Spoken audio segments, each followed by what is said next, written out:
ঠাকুরকে দর্শন করার জন্য আসছে। ভীষণ কষ্ট হচ্ছে, তাও কিন্তু দণ্ডি কাটছে। হরিবল হরিবল, সবাই ভিডিওটি শেয়ার করে দেন। হরিবল। সঙ্গে সঙ্গে আর একটা দলও চলে এসছে। হরিবল হরিবল হরিবল হরিবল। দেখুন দণ্ডি কাটা খামতি নেই।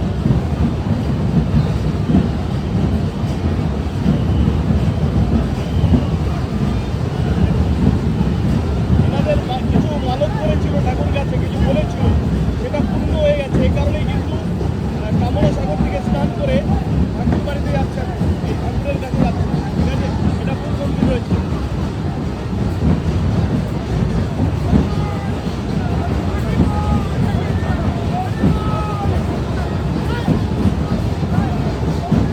বিনম্র শ্রদ্ধা ঠাকুরের প্রতি, দেখুন সবাই